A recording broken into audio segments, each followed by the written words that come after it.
Hi friends, मैं अश्विन। मेरे बहुत सारे स्टूडेंट्स लंबे समय से मुझसे एक बात कह रहे थे कि सर मुझे वोकैब में बहुत प्रॉब्लम होती है। कोई भी पेपर होता है मैं उसे ग्रामर के पार्ट पे सॉल्व कर लेता हूँ, लेकिन जब सिनोनिम्स एंटोनिम्स की बात आती है, इडियम्स एंड फ्रेजेस की बात आती है, तो समझ में नहीं आता कि क्या करें।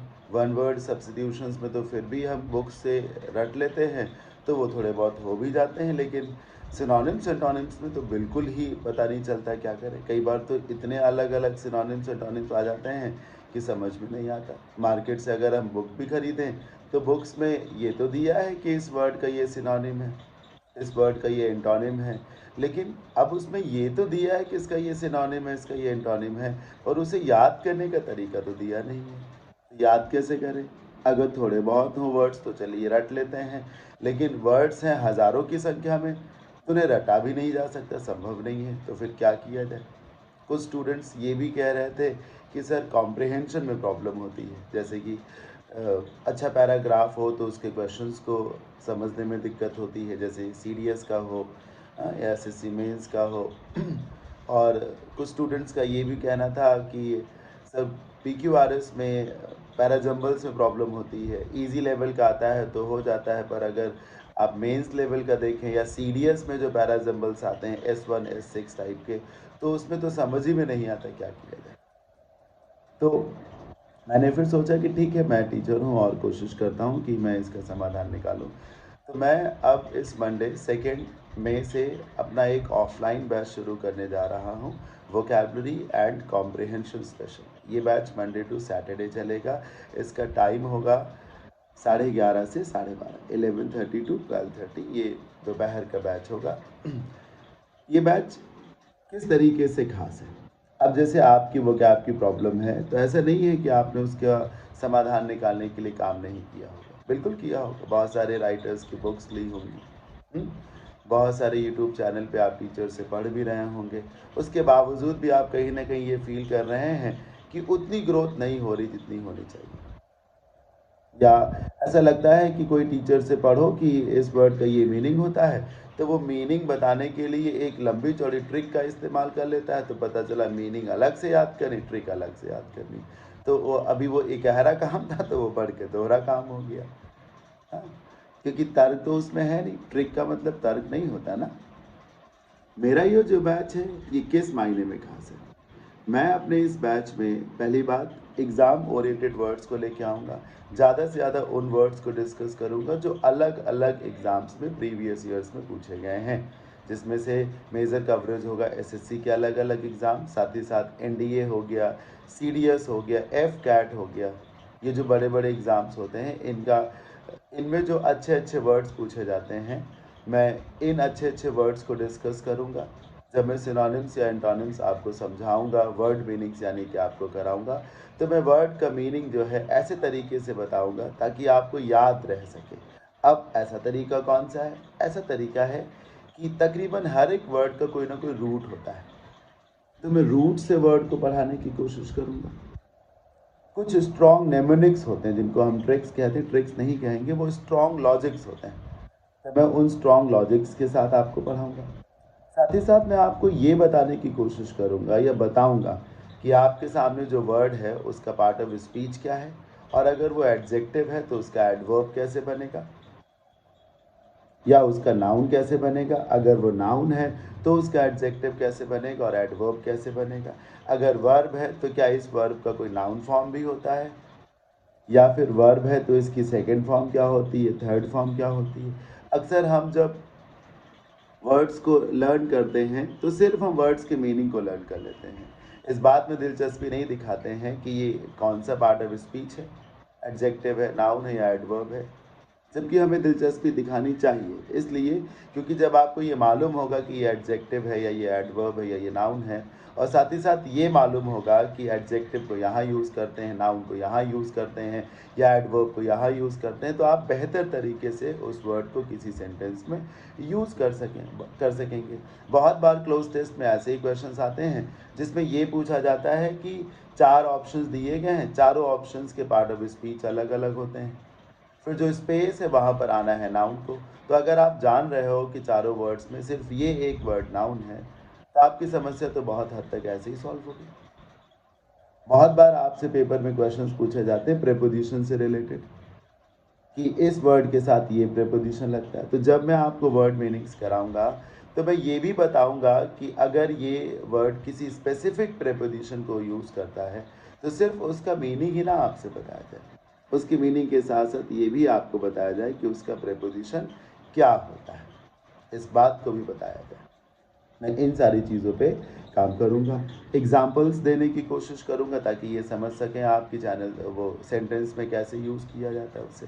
बहुत सारे ऐसे वर्ड्स हैं जिनका डेडिकेटेड यूज़ होता है, हर जगह आप उन्हें नहीं यूज़ कर सकते हैं। तो ऐसे तमाम वर्ड्स हैं जिनके डेडिकेटेड यूज़ होते हैं कि यहाँ पर यही वर्ड आएगा, कोई और वर्ड आ ही नहीं सकता। तो फिल इन द ब्लैंक्स भी मैं कराऊँगा आपको। सिर्फ मैं सिनोनिम्स एंटोनिम्स या कंफ्यूजिंग वर्ड्स या वन वर्ड सब्स्टिट्यूशंस या फ्रेजल वर्ब्स या ईडियम्स एंड फ्रेजेस, हाँ, होमोफोन्स, रूट्स, सिर्फ इतना ही नहीं कराऊंगा सर, मैं बड़े लेवल पे फिल इन द ब्लैंक्स भी आपको कराऊंगा, क्योंकि लंबे समय से मैं देखता हूँ कि पेपर में आप जब फिल इन द ब्लैंक्स के क्वेश्चंस आते हैं तो वो वोकैब बेस्ड हो गए हैं और उसमें भी इस बात के क्वेश्चन ज़्यादा पूछे जाते हैं कि यहाँ पर यही वर्ड फिल किया जाएगा, अगर आपको मालूम हो तो इसको फिल करें। फिर जो दूसरा सेगमेंट जिसे हम कवर करेंगे वो है कॉम्प्रिहेंशन। बहुत सारे स्टूडेंट्स को प्रॉब्लम होती है पैराग्राफ रीडिंग में तो नहीं, लेकिन क्लोज टेस्ट उनसे नहीं हो पाता, पैराजम्बल्स में उनको बहुत सारी समस्याएं फेस करनी पड़ती हैं। तो मैं इस बैच के माध्यम से इन सारी समस्याओं को समझते हुए इन सारी समस्याओं को दूर करने का भरपूर प्रयास करूँगा। ये बैच मेरा मंडे से स्टार्ट हो रहा है, मंडे को 2 मई है, 2 ऑफ मई है। टाइमिंग इस बैच का 11:30 to 12:30 है, मंडे टू सैटरडे ये बैच होगा। आप ज़रूर डेमो सेशन आकर के अटेंड करें, और डेमो सेशन ऐसा नहीं कि वो 1 या 2 दिन चलेगा, आप अपनी स्वेच्छानुसार 4 दिन, 5 दिन, 6 दिन डेमो सेशन कर सकते हैं। ये बात मुझे कहनी तो नहीं चाहिए, क्योंकि अक्सर ऐसा होता है कि जब आप डेमोज़ ज़्यादा देते हैं तो ये मैसेज आता है कि शायद टीचर के पास बच्चे नहीं, इसलिए अधिक से अधिक वो डेमोज़ दे रहा। नहीं, मैं आपको डेमोज़ आपकी मर्ज़ी के हिसाब से इसलिए देना चाहता हूँ ताकि आप कहीं ये ना सोचें कि सर या कोई भी टीचर जो है शुरू की 1-2 क्लासेस में तो बेस्ट पढ़ाता ही है, जो उसे आता है वो तो अच्छा पढ़ाता ही है। बाद की क्लासेस में कई बार टीचर एक्सपोज हो जाता है, पता चल जाता है कि इनको सिर्फ इतना ही आता था, इसके आगे ये टाइम थे। तो आप आसानी से मुझे जज कर सकें, आप समय ले करके मुझे जज कर सकें, इसीलिए ऐसा कोई कंस्ट्रेंट नहीं है कि एक ही डेमो सेशन मिलेगा या 2 ही डेमो सेशन मिलेगा। ये याद रखिए सर कि वोकैब एक ऐसी प्रॉब्लम है जो आपको पेपर में बहुत अच्छा स्कोर करने से रोकती है, आपके सिलेक्शन में एक बड़ी समस्या बनती है। ग्रामर में सर्टेन सॉर्ट ऑफ रूल्स हैं, अगर आप उन्हें एक बार ढंग से पढ़ लें तो फिर ग्रामर में आप अच्छा कर सकते हैं, बहुत अच्छा कर सकते हैं। हाँ, ग्रामर में भी कुछ रूल्स ऐसे हैं जिनकी बहुत बेहतरीन तरीके से प्रैक्टिस किए और कराए जाने की ज़रूरत होती है। तो अगर टीचर डेडिकेटेड है और स्टूडेंट डेडिकेटेड है और अच्छी प्रैक्टिस उसकी करा दी जाए, कर ली जाए, तो फिर ग्रामर में आप नहीं फंसेंगे। लेकिन वोकैब का दायरा असीमित है सर, कोई ये नहीं कह सकता कि 500 ईडियम्स एंड फ्रेजेस पढ़ा दिए जाएँ तो सफिशिएंट है, कोई ये भी नहीं कह सकता कि 1000 ईडियम्स एंड फ्रेजेस पढ़ा दिए जाएँ तो सफिशिएंट है। तो दायरा असीमित है, लेकिन अब दायरा असीमित तो है, पर आपको उसे तैयार तो करना ही ना सर। भारी संख्या में आप ईडियम्स एंड फ्रेजेस जब तैयार करेंगे तो ऐसे में अगर पेपर के बाहर से भी कोई पेपर में आपका पढ़ा हुआ नहीं भी कोई ईडियम आएगा, तो देखिए अगर आपने तैयार किया है ईडियम्स को लॉजिक के साथ, जो उसमें वर्ड्स यूज़ किए गए उन वर्ड्स के मीनिंग के साथ, आपने अगर ईडियम्स को तैयार किया है कि उसकी एक स्टोरी है, उस स्टोरी के साथ आपने उसको तैयार किया। जैसे जैसे एक ईडियम मुझे याद आ रहा, आर्गस आइट। आर्गस आइट का मतलब होता है चौकन्ना व्यक्ति। अब इसकी एक स्टोरी है। आर्गस एक जो है डोर कीपर होता है, एक गार्ड होता है। स्टोरी के मुताबिक एक माइथोलॉजी है, वहाँ पर आर्गस के पूरे शरीर में आंखें ही आंखें होती हैं। अब सोचिए अगर एक व्यक्ति को 2 आंखें हैं तो उसको बहुत दिखता है, 4 आंखें होंगी तो और दिखेगा, अगर उसके पूरे शरीर में आंखें ही आंखें हैं तो उसको कितना ज़्यादा दिखेगा। तो आर्गस आइड वो व्यक्ति है जिसकी नज़र से कुछ छूट नहीं सकता, यानी कि जो बहुत ही चौकन्ना व्यक्ति है, जो बिल्कुल भी कोताही नहीं बरतेगा एक तरीके से। तो ऐसे तमाम अच्छे अच्छे लॉजिक्स हैं। आज मुझे दोपहर में एक मैसेज आया कि सर अगले मॉक में आप डेविल्स एडवोकेट ईडियम को ज़रूर पढ़ाइएगा। मैं इस सेशन में बता देता हूँ आपको, डेविल का मतलब है गलत व्यक्ति, राक्षस। एडवोकेट का मतलब होता है समर्थक। एडवोकेट वकील को कहते हैं। वकील का क्या काम होता है? कोर्ट में जाकर के किसी के समर्थन में बोलता है। वकालत करने का मतलब होता है सर समर्थन में बोलना, आवाज़ बुलंद करना, किसी की तरफ से पक्ष लेना। डेविल्स एडवोकेट का मतलब होता है आप एक ऐसे व्यक्ति का पक्ष ले रहे हैं जिसका हर कोई विरोध कर रहा है, क्योंकि डेविल है वो राक्षस है। तो आप एक ऐसे व्यक्ति का पक्ष ले रहे हैं जिसके पक्ष में कोई भी व्यक्ति नहीं है। ये जो फ्रेज है ह्यूमर में यूज होती है, मतलब आप इसलिए सामने वाले व्यक्ति का पक्ष ले रहे हैं जबकि आप जान रहे हैं कि सामने वाला व्यक्ति गलत है, लेकिन फिर भी आप कह रहे हैं हाँ भाई तू सही है, इसलिए ताकि और भी जो दो लोग हैं चर्चा में हैं वो गुस्साएं क्या यार तुम भी इसी का साथ दे रहे हो जबकि जान रहे हो ये गलत है। तो थोड़ा सा एक एंटरटेनमेंट होगा। तो डेविल्स एडवोकेट का ये मीनिंग है, ये इसका लॉजिक है। ठीक है। अब जब आप क्लास करेंगे तो उस क्लास के माध्यम से ही आपको पता चलेगा कि मैं कैसा पढ़ाता हूँ, वो क्या पे मेरा कंट्रोल कैसा है। हाँ, मैं इस बात की गारंटी दूंगा कि आप अगर लंबे समय से तक मेरे इस बैच को करेंगे तो निश्चित रूप से आपकी वो कैब में ग्रोथ होगी, और सिर्फ ग्रोथ नहीं होगी, सिर्फ बहुत अच्छी ग्रोथ होगी। अच्छे वर्ड्स पढ़ाए जाएंगे, अच्छे तरीके से पढ़ाए। मंडे से बैच शुरू हो रहा है, 2 मई से। टाइमिंग है 11:30 टू 12:30। किसी भी स्टूडेंट को कोई कन्फ्यूज़न हो तो आप जिस वीडियो को देख रहे हैं, इस वीडियो के नीचे डिस्क्रिप्शन में एक नंबर दिया होगा, उस नंबर पे आप व्हाट्सएप मैसेज कर सकते हैं, टेक्स्ट मैसेज कर सकते हैं, कॉल कर सकते हैं, अपनी बात को रख सकते हैं।